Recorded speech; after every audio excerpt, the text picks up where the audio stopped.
안녕하세요. 안녕하세요. 오늘은 출애굽기 하겠습니다. 출애굽기. 우리 지난 시간에 창세기 했는데요. 창세기 했던 거 간단하게 한번 정리 한번 해볼까요? 창세기 1장부터 50장까지 있는데, 자, 우리 세대별로 한번 구분해보면, 맨 처음에 에덴 세대가 있었죠. 에덴 세대는 하나님 나라의 원형이 제시되는 그러한 시기였다 말씀드렸고, 특징이요. 두 번째가 양심 세대였죠. 양심 세대는 인간의 양심에 하나님의 나라가 시도되는 시기였습니다. 그 다음 세 번째가 뭐였죠? 세 번째는 인간 정부 시대, 인간 정부 세대. 인간 정부를 통하여 하나님의 나라가, 하나님의 주권이 이 땅에 시도되는 시기였죠.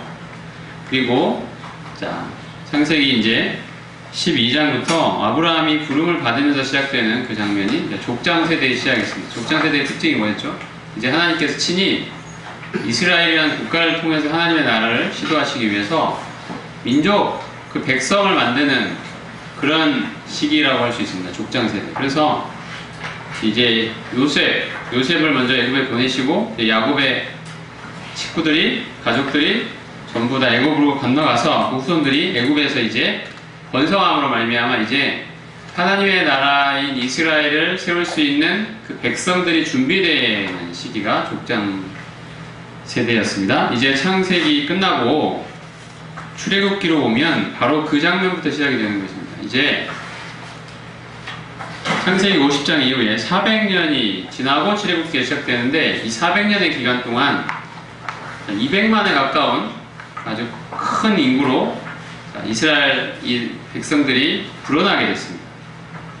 그래서 이제 하나님의 나라인 이스라엘을 건설할 수 있는 국민이, 백성이 준비가 되는 거죠. 이제 하나님께서 이 백성들을 출애굽을 시키실 것입니다. 그리고 그들을 데리고 시내산으로 가시죠. 시내산에서 하나님께서 무엇을 주십니까? 그들에게 율법을 주시고 성막을 주십니다.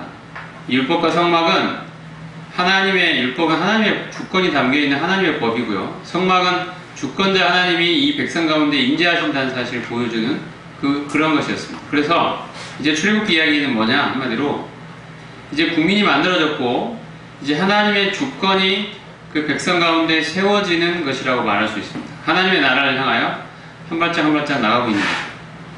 자, 출애굽기가 지나면 무슨 이야기가 전개될까요, 이제 여러분? 여러분, 뭐한 것 같으세요? 백성이 만들어졌고 하나님 주권이 세워졌으면 이제 남은 건 뭐예요? 땅만 남았죠. 땅. 백성과 주권과 영토, 이 세 개가 나라의 3요소였잖아요. 그래서 땅을 차지하는 이야기가 드디어 이제 출애굽기 지나면 시작이 되는 것입니다. 그리고 땅을 차지하게 되면 이제 하나님의 나라가 이 땅에 서는 거죠. 이스라엘이라는 하나님의 국가가 하나님의 손에 의해서 친히 만들어지고 세워지는 그 이야기가 앞으로 펼쳐질 것입니다. 오늘은 그 과정의 하나로 출애굽기를 우리가 어떤 관점에서 볼 거냐? 하나님의 나라를 세우기 위해서 하나님의 주권을 확립하시는 그 이야기가 출애굽기에 담겨 있다. 이렇게 보시면 되겠습니다. 그 두 가지 중요한 사건이 율법을 주시고 성막을 주시는 이 사건이죠. 출애굽의 과정을 보면요, 모세가 우리가 아는 대로 애굽 왕이 모세를 나중에 죽이려고 하게 되죠. 처음에 죽이려고 하게 돼요. 애굽 왕이 처음에 이 모세를 죽이려고 합니다. 아주 어린애들, 이스라엘의 어린아들을 다 죽이려고 그래요. 그래서 이 어머니가 이 모세를 살리게 되죠. 그래서 애굽의 왕조를 자라나게 됩니다. 근데 나중에 자신의 정체성을 알게 되고 광야로 도망하게 됩니다. 시내 광야에서 40년의 세월을 보낸 후에 하나님이 이 떨기나무에서 모세에게 자신을 나타내실 때 하나님 자기를 어떤 이름으로 나타내시냐면요, I am who I am 이렇게 나타내십니다. 나는 스스로 있는 자 아니라 여호와라는 이름으로 나타내시죠. 그리고 모세를 보내서 이스라엘 민족을 애굽에서 건져내오게 하십니다. 바로가 듣지 않으니까 10가지 재앙을 주시죠.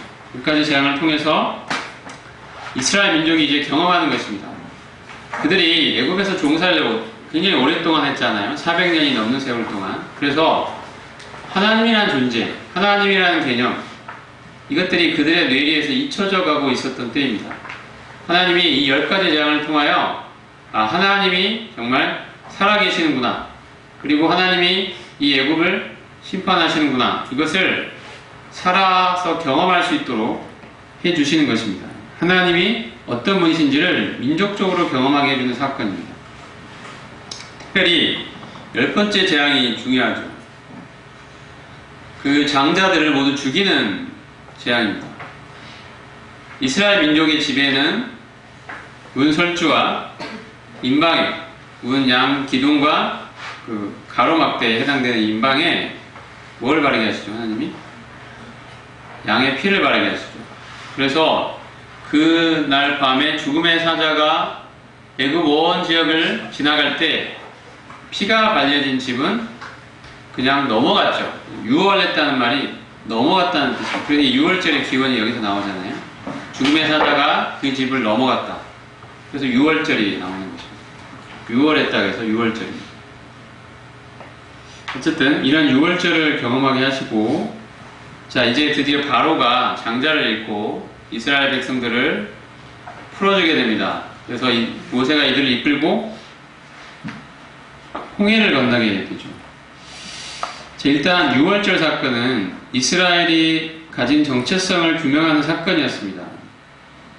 자, 유월절 어린 양이신 그리스도를 예표하는 사건이기도 하죠. 이제 애굽에서 사는 삶이 아니라 이제 하나님께서 그들을 이제 건져주시고 끄집어내셔서 하나님과 새로운 언약을 맺는 하나님의 언약 백성이 되게 해주겠다는 그 이야기의 시작이 바로 유월절입니다. 죄에 대한 심판으로부터 면해주는, 심판과 그 사망으로부터 면함을 받는 사건이죠. 근데 이걸로 끝이 아니라는 게 중요합니다. 유월절 사건을 경험하고 이스라엘 백성이 무엇을 경험했습니까, 여러분? 홍해 사건이죠. 홍해가 중요한 거예요. 유월절도 중요한데 홍해도 중요합니다. 홍해를 건너므로 말미암아, 홍해를 건널 때 애국 군대들이 쫓아오는데 하나님이 바다 그 사이로 길을 내셔서 바닷물을 마르게 해주셔서 그 양쪽에 벽을 만들게 하시고 그 사이로 지나가게 하시죠. 애굽의 군대들이 쫓아왔을 때 하나님이 물을 다시 합쳐버리십니다. 그래서 애굽 군대들이 다 죽임을 당하게 되죠. 말씀해 보면 이스라엘 백성이 애굽 사람들의 시체를 보았다라고 기록이 되어 있습니다. 애굽에서 살던 모든 사람들이 이제 죽어버리고 끊어지고 이제 다시는 이 홍해를 건너서 다시 애굽으로 돌아갈 수 없는 그런 하나님의 새로운 백성을 하나님이 만드신 사건이 홍해의 사건입니다. 그들은 다시 애굽으로 돌아갈 수 없습니다. 돌아가고 싶어도 돌아갈 수가 없어요. 홍해를 다시 건너가서 애굽으로 갈 수가 없는 거예요.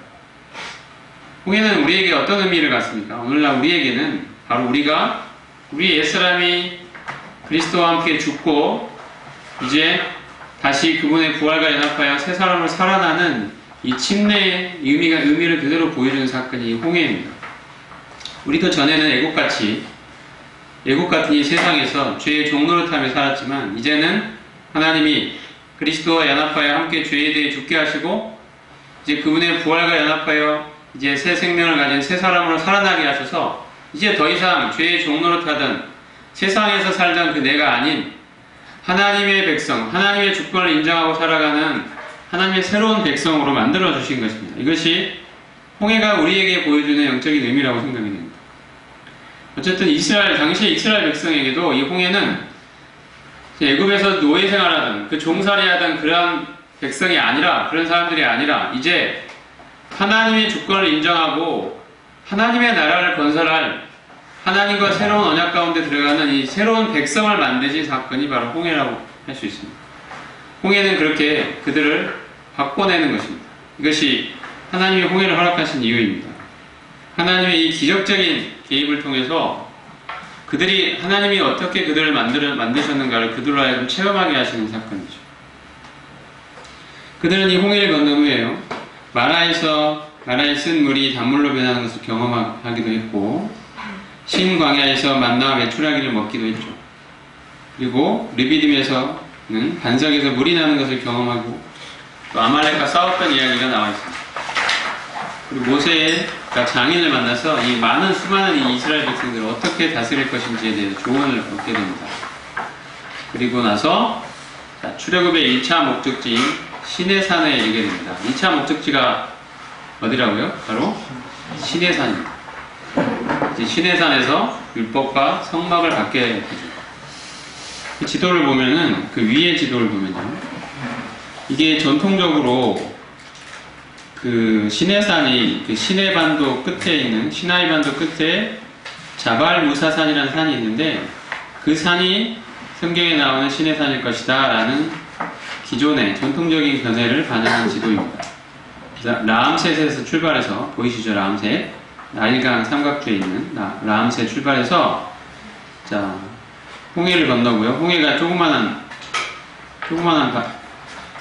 바다죠. 그걸 건너서 쭉 시내산에 이르기까지 2개월이 소요가 됩니다. 이렇게 쭉 여러 지역을 거쳐서 시내산에 이르는, 이게 이제 전통적인 견해인데, 그 밑에 지도에 보시면은 그 시내산의 그 자발무사산이라는 것은 옛날에 콘스탄티누스의 형제의 어머니가 있는데요. 그 어머니가 이 산이 그 산이다 라고 이야기를 해서 그 산으로 사람들이 생각을 한 거예요. 그러니까 그 어머니의 입장과 견해에 따라서 이 산이 시내산이다 이렇게 해서 된 거거든요. 그동안 그 시내산이 다들 그건 줄 알고 있었죠. 근데 막상 가서 답사를 해보고 탐사를 해보면 성경에 나와 있는 시내산의 그 이야기와 그 분위기와 그 묘사와 맞지 않다는 사실들을 사람들이 보게 됐습니다. 그래서 이 산이 시내산이 아닌 것 같아. 이제 이런 생각들을 갖기 시작한 사람들이 생겼죠. 그래서 이 시내산이 어딘가 이렇게 찾다가 밑에 지도에 보시면은 최근에 어떤 사람들이 그 사우디아라비아에 있는 알-라우즈 산이라는 산이 있는데요. 여기가 시내산이다. 이렇게 새로운 견해를 나타내기 시작했습니다. 그래서 알-라우즈 산에 가봤더니 성경에 나와 있는 그 시내산의 묘사와 너무 흡사한 그런 것들이 주변에 널려 있다는 거죠. 그리고 그 산의 모습도 시내산에 대한 묘사와 너무 비슷하다는 거예요. 그래서 알-라우즈 산이 시내산이구나 이렇게 생각하는 사람들이 생겨났고, 그렇게 보면요, 그 지도를 잘 보시면은 이스라엘 백성이 홍해를 건넜다고 할 때 홍해는 전통적인 견해에 있는 것처럼 저 왼쪽 끝에 조그마한 어떤 뭐 호수 같은 거 이거 건너온 게 이게 홍해가 아니고, 지금 지도에 보시면은 홍해가 이 양쪽이 다 홍해거든요. 보면은 그 아카바라는 지역이 있어요. 에시온 게벨이라고 되어 있고, 아카바만이 홍해의 일부거든요. 거기에 보면 느에이바라는 곳이 있습니다. 지명이 느에이바를 건너가는 것으로 이야기를 합니다. 이 느에이바 근처에 바다를 탐사했더니 그 애굽 사람들의 군대가 쓰던 그 병거, 그런 이런 이스라엘 백성을 쫓아왔던 그 군대의 병거들이 발견이 되고, 뭐 이런 그 발견들이 이제 이루어지면서 여기가 바로 홍해를 건넜던 지역이다 라는 그 견해들이 나오기 시작했던, 참고로 알아두시고요. 어쨌든 하나님이 이스라엘 백성을 시내산으로 인도하셔서 그 하신 두 가지가 있는데, 아까 말씀드렸지만 하나님이 그들에게 법을 주십니다. 법을 준다는 건 무슨 의미가 있냐면 하나님의 주권이 담겨있는 것이 이 법입니다. 하나님의 주권을 인정하는 백성이 어떻게 살아야 하는가에 대한 이야기죠. 그것이 법을 주신 의미입니다. 거기 출애굽기 19장 5절에서 6절 말씀이 있는데, 자, 하나님이 이스라엘 전체와 언약을 맺으십니다. 자, 같이 읽어볼까요? 출애굽기 19장 5절에서 6절 시작. 너희가 내 언약을 지키면 너희는 율곡 중에서 내 소유가 되리라. 하나님이 하나님의 주권을 인정하는 하나님의 백성으로서 그들과 언약을 지금 맺으시는, 너희가 언약을 지키면 너희가 율곡 중에서 내 소유가 될 것이다. 이렇게 하나님이 언약을 맺으시죠. 하나님이 이제 율법을 주시는 것은 이제 그들의 주권자로서 그들을 다스리시기 위한 것입니다. 하나님이 율법을 주심으로써 이제 율법 세대가 시작이 됩니다. 율법 세대가 여러분 몇 번째 세대죠? 처음에 에덴 세대, 양심 세대, 인간 정부 세대, 족장 세대, 그 다음에 율법 세대. 5번째 세대죠. 율법 세대가 시작을 하게 되죠. 이때 하나님이 이스라엘 백성과 피로써 언약을 맺으십니다. 이 율법을 주시는 장면인데요. 자, 그리고 율법만 주신 게 아니라 성막을 허락하시는데 성막에 아주 자세한 식양을 주시죠. 그래서 이스라엘 백성들이 이 성막의 식양을 따라서 성막을 짓게 됩니다. 이 성막은 하나님이 주권자로서, 그 백성의 주권자로서 성막의 위치도 보면은 이스라엘 백성이 진을 치는 곳 가장 한가운 곳에 있게 됩니다. 이따 보지만 하나님이 이 지성소 위에 그 쉐키나의 구름으로, 하나님의 영광의 구름으로 함께 하시죠. 그들의 맨 한가운데 하나님이 임재하시는 것입니다. 하나님이 주권자로서 그들의 한가운데 계시는 것입니다. 이 성막을 보여주는 겁니다. 주권자 하나님이 여기 계시다. 주권자 하나님이 이 이스라엘 백성 한가운데 그들의 주인으로, 그들의 주권자로 거기 계신다는 것입니다. 이게 성막이 보여주는 것입니다. 자, 그래서 그들이 출애굽 2년 1월 1일 날 하나님이 보여주신 성막의 식양을 따라서 백성들이 자원하여 드린 헌물과 봉사를 통해서 드디어 성막을 완공하고, 그때 성막을 완공해서 하나님께 드릴 때 여호와의 영광의 구름이 성막에 충만했다고 되어 있습니다. 이제 드디어 하나님의 영광의 임재가 성막에 가득했다고 되어 있는 것입니다. 하나님의 주권이 세워졌죠. 하나님의 백성이 만들어지고 하나님의 주권이 섬으로 말미암아 이제 남은 것은 땅을 차지하는 일만 남은 것입니다. 그래서 거기 보시면 성막의 개요가 나와 있어요. 자세하게 볼 수 있지만, 성막만 가지고도 자세하게 말할 수 있지만, 오늘 간략하게 말씀을 드리면, 성막의 그 위에 그 평면도를 한번 보시면요, 둘러싸고 있는 이 뜰 포장이 있죠. 포장의 그 규격은 가로가 100규빗, 그 다음에 세로가 50규빗 이렇게 되어 있습니다. 여러분 규빗 아세요? 규빗은 뭘 규빗이라 하는지? 자, 오른손을 드시고. 자, 규빗이 뭐예요?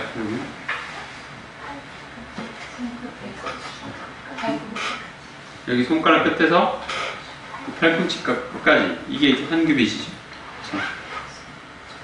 맞죠? 이게 규빗이에요. 그래서 사람마다 좀 다를 수 있죠. 팔이 긴 사람은 좀 길 거고, 팔이 짧은 사람은 좀 짧을 것 같은데, 보통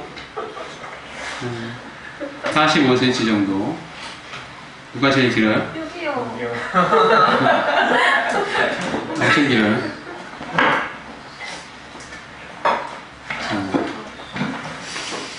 그 다음에 동쪽을 보면요, 문이 있는 게 동쪽이에요. 뜰 문이 동쪽이에요. 동쪽의 문의 규격은 20규빗입니다. 길이가 20규빗이에요. 그러면 위에가 15, 아래가 15 이렇게 되겠죠. 어쨌든 문은 20규빗이고 이게 동쪽입니다. 동쪽. 그 다음에 문을 통과해서 들어가면 뭐가 나옵니까? 번제단. 번제단은 뭐하죠? 번제단은 제물을 불에 태워서 하나님께 드리는, 제사를 드리는 것이, 이 번제를 드리는 게 번제단이죠. 번제단의 규격은 5규빗, 5규빗 이렇게 됩니다. 그 다음에 번제단을 통과하면 그 다음에 안쪽에 있는 것이 물두멍이죠. 물두멍은 뭐 하는 데입니까, 여러분? 제사장이 성소에 들어가서 섬기기 위해서 손과 발을 씻는 것이 물두멍이죠. 자, 이제 손과 발을 씻었어요. 제사장이 섬기기 위해서. 자, 그렇게 되면 그 안에 건물이 하나 보입니다. 그 안쪽에 건물. 이 건물은 크게 2개의 방으로 이루어져 있는데, 입구 쪽에 있는 좀 큰 방을 성소라고 부르죠. 성소. 그리고 저 안쪽에 있는 지성소. 조금 작은 방, 여기를 지성소, 지극히 거룩한 곳이다. 지성소라고 부릅니다. 지성소가 있는 것은 전체를 보면 서쪽에 해당되겠죠. 서쪽. 성막은 문이 동쪽으로 나 있다는 사실을 기억해 주시고요. 지성소는 서쪽에 있어요. 자, 성소로 들어가려면은 성막 문을 통과해서 들어가야죠. 그리고 성소와 지성소 사이에는 휘장이 쳐져 있습니다. 그룹이 새겨져 있는 휘장. 이 휘장을 열고 들어가야 지성소 안으로 들어갈 수 있는데, 지성소는 아무나 들어갈 수가 없고요. 제사장도, 일반 제사장도 들어갈 수 없고, 대제사장만 들어갈 수 있고, 대제사장이 또 아무 때나 들어갈 수 있는 게 아니라 1년에 단 하루 정해진 날, 속죄일이라고 불리는 날에 들어갑니다. 들어갈 때 그냥 들어갈 수 있는 게 아니고요. 먼저 이 사람도 죄인이기 때문에 그냥 들어가면 죽음을 면할 수 없었습니다. 그래서 먼저 자기를 위해서 피를 흘리고 그 피를 가지고 들어갑니다. 자기를 위한 속죄가 먼저 필요해요. 그리고 백성들의 죄를 속하게 되죠. 그 지성소 안에 뭐가 있냐면 언약궤가 있고, 언약궤의 뚜껑에 해당되는 부분이 뭡니까 여러분? 언약궤 뚜껑을 뭐라고 불러요?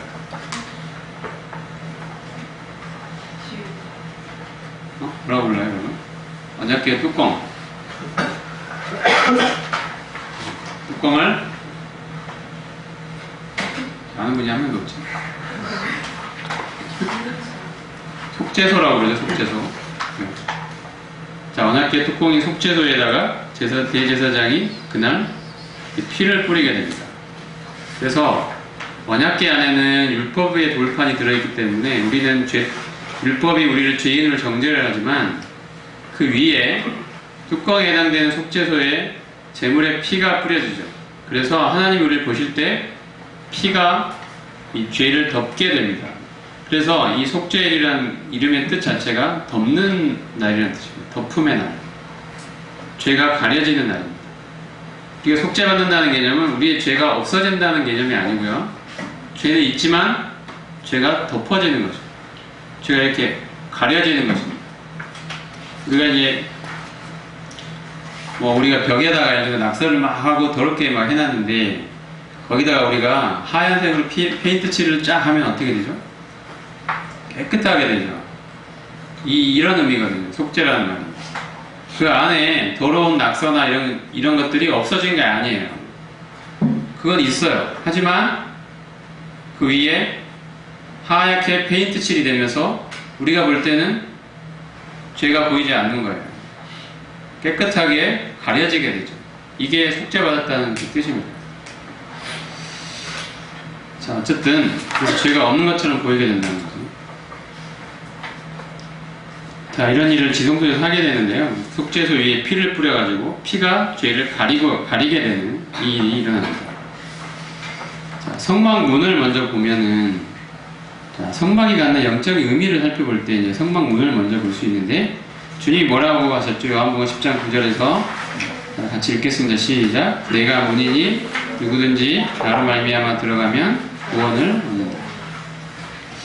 이 성막의 문은 성막의 여러 가지 이 부분들은 그리스도와 연결시켜서 우리가 묵상을 해볼 수 있습니다. 성막 문은, 그 중에서도 문은 바로 구원의 문이 되시는 그리스도를 생각해 볼 수 있습니다. 주님이 스스로 내가 문이라고 말씀하셨죠.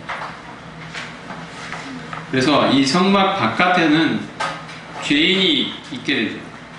죄인이 죄를 짓게 되면 사망을 겪을 수밖에 없습니다. 죄로 말미암아. 근데 우리가 살 길은 이제 문을 통과해서 그 안으로 들어가는 거죠. 내가 죄를 지으면 내 죄를 대신해서 죽을 그 재물을 가지고 이 성막 문을 들어가게 되는 것입니다.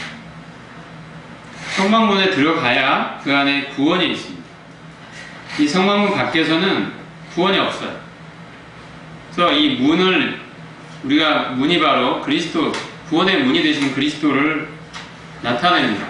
우리가 구원의 문이 되신 그리스도를 통과해서만이 우리에게 구원이 우리에게 주어질 수 있죠. 유일한 구원의 문이 되시는 그리스도를 우리가 생각해 볼 수 있습니다. 자, 그리고 문을 통과하면 뭐가 보인다 그랬죠? 문을 통과해 들어가면 뭐가 있습니까, 여러분?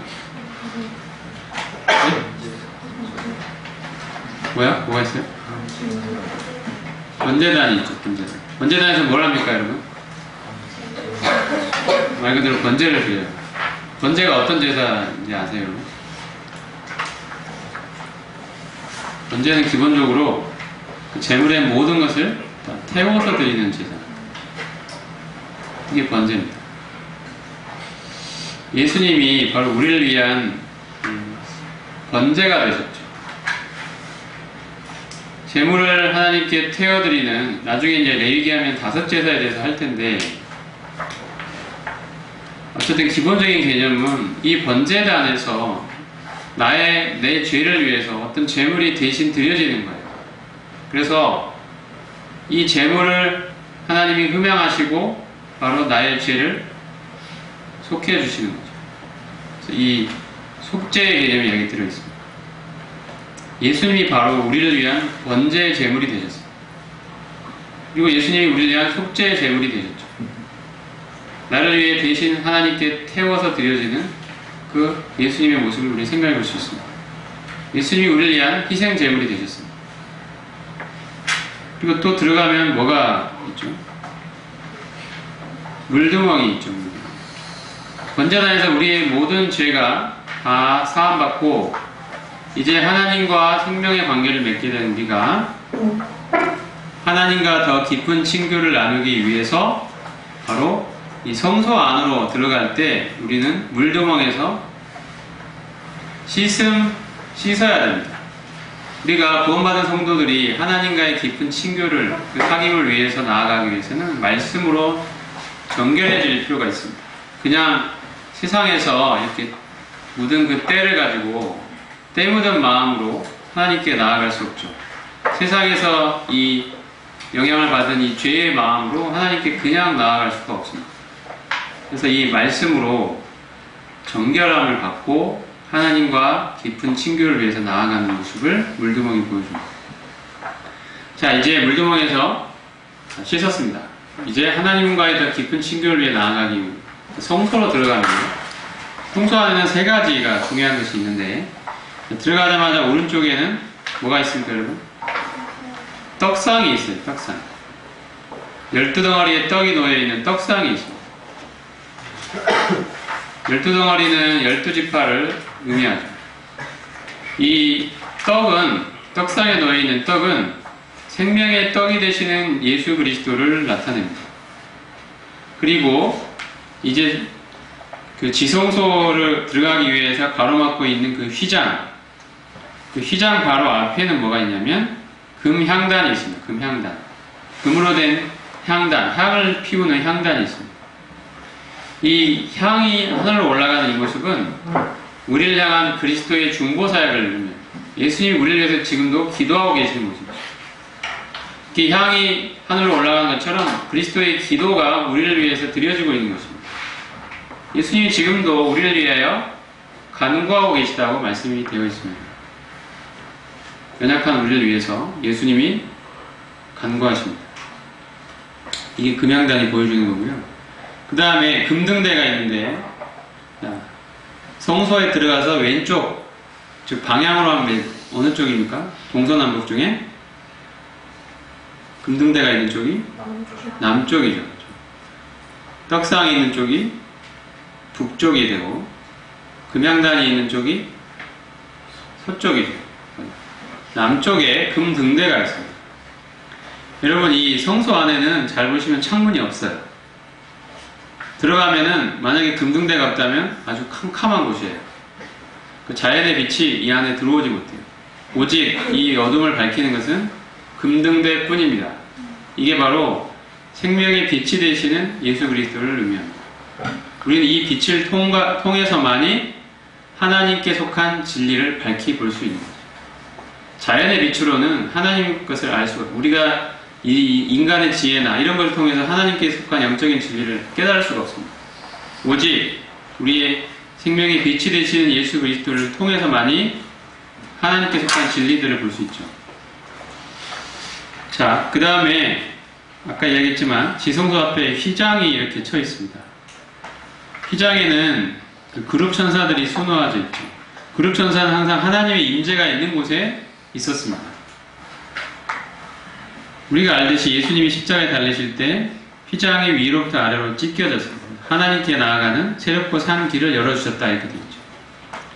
대제사장만 1년에 그것도 하루 들어갈 수 있었던 그 거룩한 하나님의 임재가 있는 지성소에 이제 우리는 이 예수님이 자기 몸을 찢으셔서 우리를 위해서 만들어 놓으신 새롭고 산 길을 따라서 하나님의 임재가 있는 그곳에 우리가 이제는 자유롭게 담대하게 나아갈 수 있도록 만들어 주신 거죠. 이게 예수님이 우리에게 해주신 일입니다. 자, 그 다음에 지성소로 들어가면요, 휘장을 열고 지성소로 들어가면 그 안에 법궤가 있습니다. 아까도 이야기했지만 이 법궤 안에는 인간의 죄를 정죄하는 율법이 들어있죠. 율법의 돌판이. 그래서 우리가 이 법궤를 보면요, 우리는 죽을 수밖에 없는 죄인이 되는 거예요. 그 거룩한 하나님의 임재 앞에서 우리는 죽을 수밖에 없는 죄인이죠. 이것이 이 법궤가 보여주는 겁니다. 그 어미한 하나님의, 그 거룩한 하나님의 그 앞에서 우리는 두려워 떨며 죽을 자라고 고백할 수밖에 없는 그런 일이 일어나는 거죠. 그 안에는 우리의 죄를 지적하고 있는, 정죄하고 있는 율법이 들어있는 거죠. 근데 감사하게도 바로 이 법궤의 뚜껑에, 이 속죄소에 속죄일날 피가 뿌려집니다. 대제사장이 피를 가지고 들어가서 백성의 죄를 속하게 됩니다. 그 위에 피를 뿌립니다. 그래서 이 피가 이 죄를 덮게 되는 거죠. 이 속죄일은 죄를 덮는다는 뜻이 있습니다. 그리스도께서 이루신 우리의 영원한 속죄를 보여줍니다. 예수님이 자신의 피를 흘리셨기 때문에 우리의 죄가 덮여임을 당하게 받게 되는 것입니다. 가려지게 되는 거죠.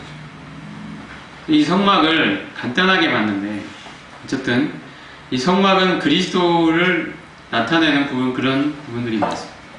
그리고 성막은 기본적으로 이스라엘 백성들에게 하나님께서 성막을 만들도록 하신 중요한 이유, 바로 주권자 하나님이 주권자로서, 여러분 하나님의 나라에서 제일 중요한 개념이 뭐라고 그랬죠? 하나님의 주권입니다. 주권자가 하나님이라는 거죠. 우리가 아니고, 내 자신이 내 인생의 주인이 아니고 하나님이 주인이라는 소리입니다. 나를 지으시고 나를 주관해 가시는 주인, 말 그대로 주인. 그 주권자로서 하나님이 그 이스라엘 백성들 가운데 한가운데 임재하고 계시다는 사실을 그들이 볼 수 있도록, 저 눈을 들어보면 항상 지성소 위에 그 속죄소 위로 이렇게 하나님의 영광의 임재를 나타내는 구름이 항상 떠 있는 것입니다. 이스라엘 백성들 그걸 볼 때마다, 아, 영광의 주권자가 우리 가운데 계시는구나. 우리의 주권자는 바로 저 거룩한 하나님이시구나. 우리는 그분의 주권에 따르는 그분의 백성이구나. 이것을 항상 생각하면서 바라보면서 그 생각을 하게 되는 거죠. 하나님의 임재가 그들이 볼 수 있는 모습으로 그 가운데 하나님이 주권자로 계시다는 사실을 보여주는 것이 바로 이 성막입니다. 그 율법은 그런 주권자 하나님의 주권을 인정하는 백성으로서 어떻게 살아가야 할 것인가를 하나님이 요구하시는 것이, 주권자의 요구가 담겨있는 것이 바로 율법이죠. 그래서 오늘 창세기 출애굽기를 마치면서 여러분이 앞으로 이제 출애굽기 읽어 나가실 때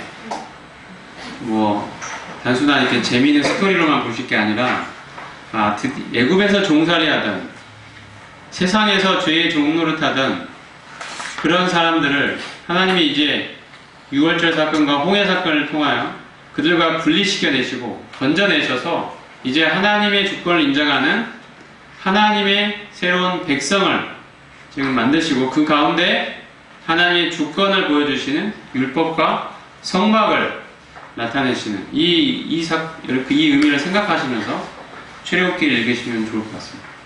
출애굽기가 끝나면 이제 나중에 이제 레위기나 이런 거 보겠지만, 그 다음에 이제 시간이 어떻게 흘러가냐면 민수기로 흘러가게 되죠. 민수기가 어떻게 되냐면 시내산을 이제 출발하게 됩니다.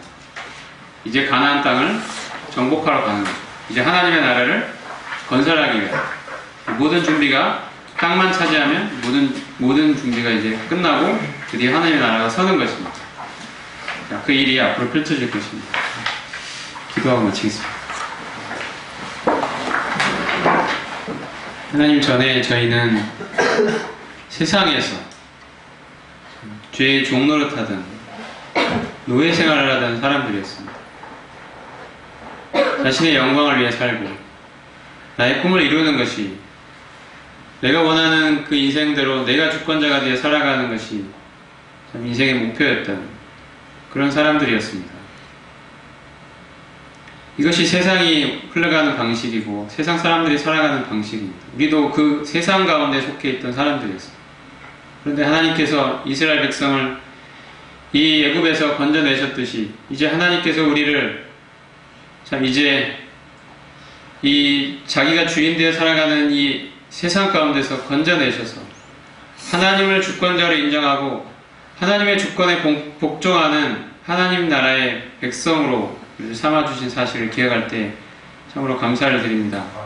주님, 홍해가 의미하듯이 이제 저희 옛사람은 십자가를 못 박혀 죽은 자이며 이제 그리스도가 내 인생의 주인이라고 고백하는 이 새 사람을 만들어주심을 기억할 때 참으로 감사를 드립니다. 이제 이 그리스도를 내 마음의 주인 삼아 그분의 주권 앞에 굴복하며 복종하며 우리의 온 평생을 다해 주님을 섬기는 그 삶을 살아가는 저희를 만드신 사실을 이 시간 기억하며 감사를 드립니다. 여기 모여있는 모든 성도님들이 주님 함께 하셔서 하나님의 주권을 인정하는 하나님의 백성이 되었다는 사실들을 마음에 새기며 살아가도록 도우시기를 기도합니다. 주님께 부탁을 드리었고 우리 주 예수 그리스도 이름으로 기도했습니다. 아멘.